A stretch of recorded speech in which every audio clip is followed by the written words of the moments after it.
Good evening. Welcome to part 3 of Bedtime Stories. Flossie wasn't quite sure what her actual age was. Her best guess was that she was about 16 or 17, much older than her mother was when she had her. She recalled her mother once telling her that she was born during the fall of 1742, the same year a terrible hurricane nearly destroyed the newly rebuilt city of New Orleans. During the storm, the building which housed the temporary chapel on St. Anne Street was leveled. Her mother said she pushed Flossie out of her body at the exact same time the sturdy, thick chapel walls came crashing down, like the walls of Jericho in the white folks' Bible. Her mother said she took one look at her newborn baby's face and she knew that Flossie would one day become a powerful Orisha priestess, far more powerful than her own mama. Flossie liked the idea of coming into this world on the wings of a storm. If only a similar storm would lift her up and fly her away from Magnolia Hill. Flossie never knew who her father was. All she knew was that he was a pure-blooded black African from Yoruba named Afalabi. Flossie's mama said Master Cleedamot didn't cotton to heathen names, so he renamed her father Jim. Afalabi put Flossie inside her mama's belly just before Master Cleedamot staked him to the ground at high noon and whipped him to death. Then he fed her daddy's body to the hogs. By the time Flossie's father was thrown in the ground, he had been stripped of everything he had once been, even his name. But Flossie's mama says she was proud of her man because he had remained defiant to the very end, spitting in the eye of his enslavement. Whoever her father was, the whites couldn't break him. So they did the next best thing. They killed him. After Cleedamot killed her father, his son Claude used Flossie's mama's body until he just about used her up. Didn't matter to him she was his own sister. As far as he was concerned, spilling his seed inside a slave, sister or no, was just like tubbing a barnyard sheep or a dog. You did it, but you just didn't admit to it. Flossie's mama was willing to endure just about anything to keep Cleedamot and his nasty son from putting their hands on Flossie. Every night her mama drank a bitter herbal tea to make sure Claude's seed didn't catch. Old man Cleedamot liked his women small and childlike, with little breasts and narrow hips. Quietly as it was kept, what he liked more than anything were little children. The bodies of countless slave children rotted in an unmarked shallow grave in a large patch of ground near the stables. It didn't bother old man Cleedamot one bit if he ripped open the insides of a little slave boy or girl because he didn't consider them to be human. Flossie didn't know which one was worse, the father or the son. Flossie would never forget the day Claude dragged her mama kicking and screaming from their cabin. Everything happened so fast. Flossie had just come back from hiding in the woods to see her mama hitched to the back of Master Claude's big black stallion and dragged around the plantation until the skin fell off her. One day Flossie had a mama, and then she had no one. No one but the gods, and her heart filled with fear. To this day, Flossie didn't know what her mama had done to get killed like that. Truth be told, you didn't have to do much to get the skin stripped off your back or to get sold away from family and friends at Magnolia Hill. The Etiennes ruled Magnolia Hill with a bullwhip, an iron fist and vicious intent, and they were teaching their good-for-nothing wastrel boys to follow in their footsteps.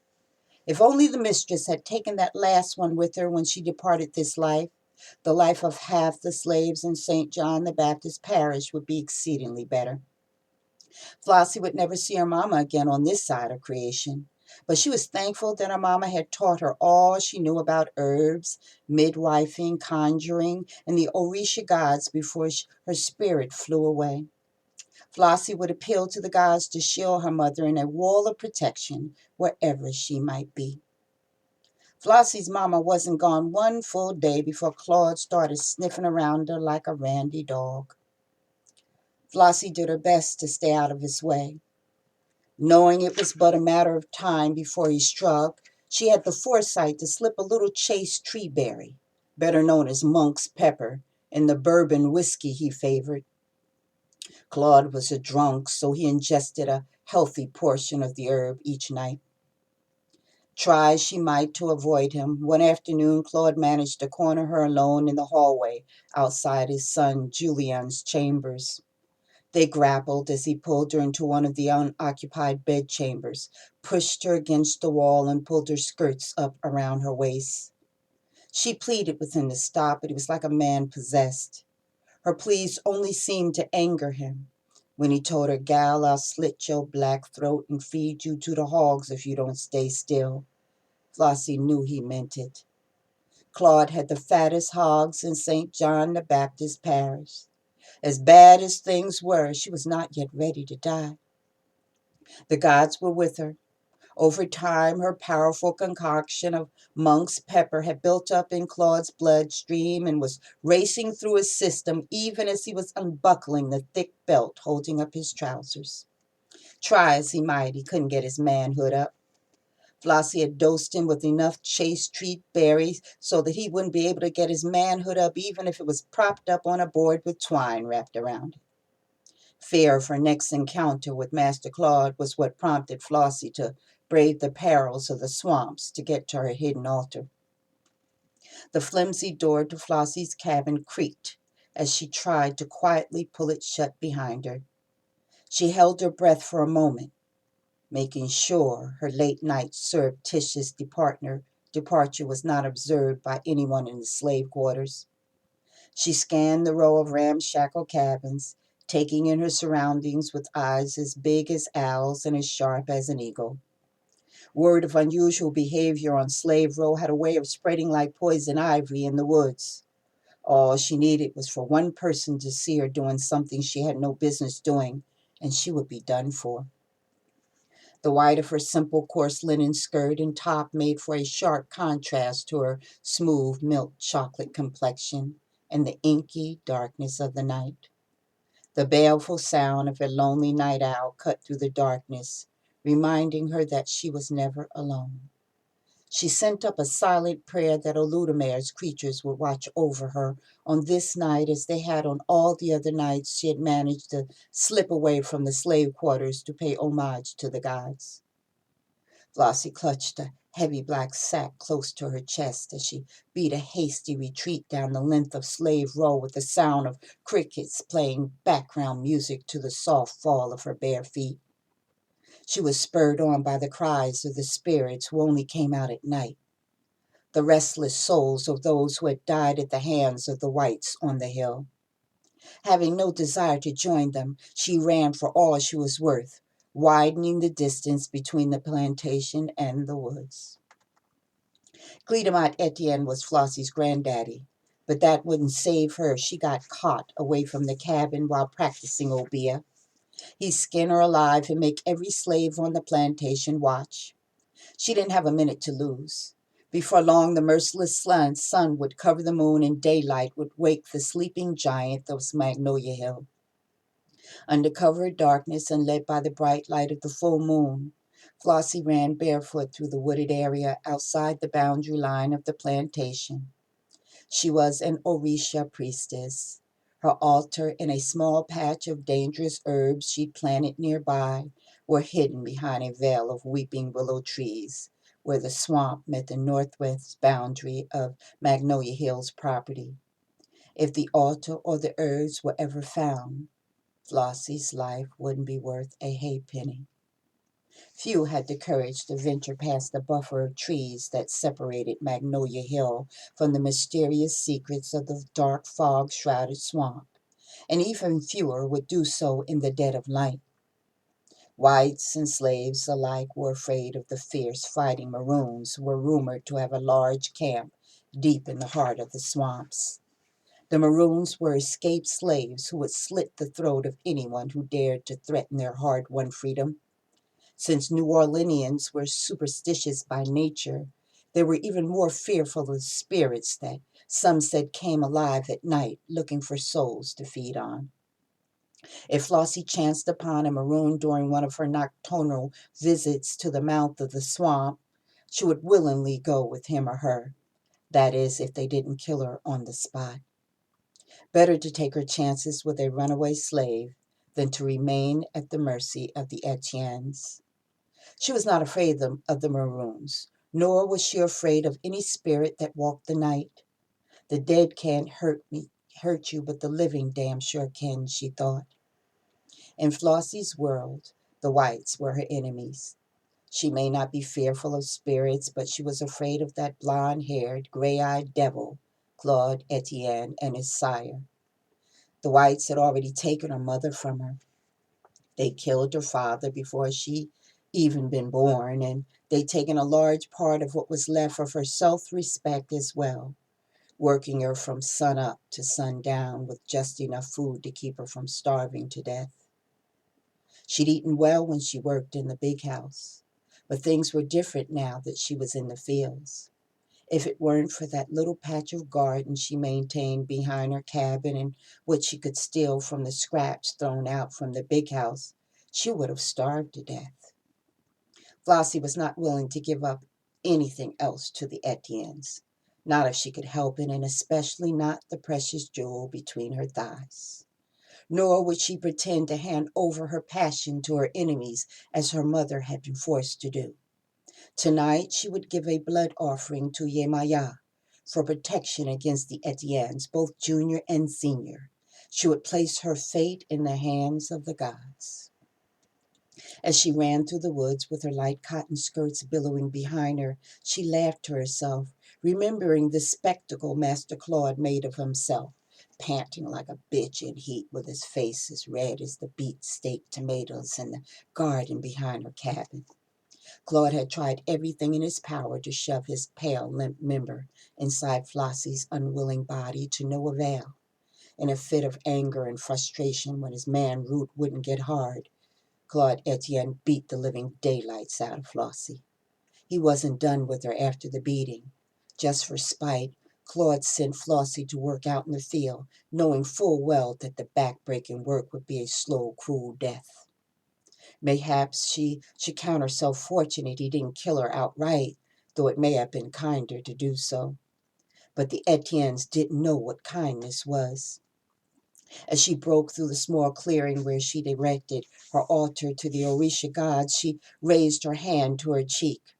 Her face and body still bore bruises from the vicious beating she had taken, but at least for now the jewel between her thighs was still intact. She could only pray it would remain so. That was hers to give, not Claude's, Cledamont's, or anyone else's to take. There are enough little slaves running around Magnolia Hill with brown skin and Claude and Cledamont Etienne's evil features stamped on their faces. Tonight she would give thanks to the gods for sparing her that fate and for their continued protection. Breathing heavily from her exertion, Flossie finally reached the safety of the clearing. First giving thanks to her venerable ancestors, both known and unknown, and then paying proper obeisance to the spirits of the dead who are constantly with her, Flossie prepared herself for the protection ceremony. Her thick natural hair was wrapped tightly in a light blue scarf. She knew the color of her clothing would be pleasing to her patron. She donned a blue and white beaded collar or ileke. She immediately felt the energy as Yemaya's Eleke began to infuse her with rays of protection, working to keep her safe from harm. If Flossie were to be exposed to anything negative, her Eleke would absorb the negative energy and break away from her slender neck. Flossie pulled the live chicken out of the sack she carried. The chicken's sensibilities had been dulled with a paralyzing herb. She worked efficiently with deft hands, preparing her sacrifice. The chicken was pure white as dictated by the ritual. Yemaya prefers to feed upon the blood of white chickens. In order to garner her patron's favor, that is what Flossie would offer her. Flossie expertly snapped the chicken's neck, pulling the chicken's head away from its body with an ease garnered from years of practice. Off in the distance she could hear the muted beat of a drum signaling another lonely soul who had braved the night to commune with the gods. Flossie's message would travel upon the waves of the mysterious African drummer and land in the open palm of her patron. She freed her mind, allowing the drum beat to take control of her body as she began to sway and to chant. Flossie heard a frightening low growl, followed by the sound of an animal charging through the woods. It had the ponderous footfall of a large swamp predator, snarling and breathing heavily like a coyote or maybe even a massive wolf. Hot blood was still gushing from the opening of the chicken's neck when a thick copse of trees and shrubbery seemed to open like velvet curtains. A huge, green-eyed, brown and tan smilodon, the world's largest saber-toothed cat, broke through the clearing, shaking the earth beneath his feet with all 450 pounds of his massive body. Flossie had never seen anything like it. Its powerful jaw encased serrated teeth that were at least 7 inches long. Flossie dropped the bloody chicken as a voice inside her head warned her to run. When she turned to flee, an exact replica of the frightening beast she had just turned away from was now blocking her escape. Everywhere she turned, she found herself confronted by the growling cat as he played his cruel game, taunting her like a cat teases a mouse before the kill. Flossie saw her death in his eyes. As if it could read her mind, the cat transformed into a man right in front of her astonished eyes. His skin shimmered as if it had been dipped in gold. He was big and brawny with muscles atop muscles. His muscles were bigger than any buck who worked the Magnolia Hill fields. His eyes were mesmerizing. His hair was coal black, only making his vivid colored eyes appear all the more green. Flossie couldn't turn away if she wanted to. He was naked and proud as he stalked her. A self-satisfied grin spread across his handsome face, revealing a hint of fangs. He took his time walking toward his paralyzed prey. Flossie stood frozen in fear as her Eleki felt away from her throat. She clutched her neck and shaped her mind to die. Thank you again for allowing me to share yet another excerpt of my first novel entitled The Bliss of the Grave. My name is C. Evelyn-Holland. Thank you so much, and good night.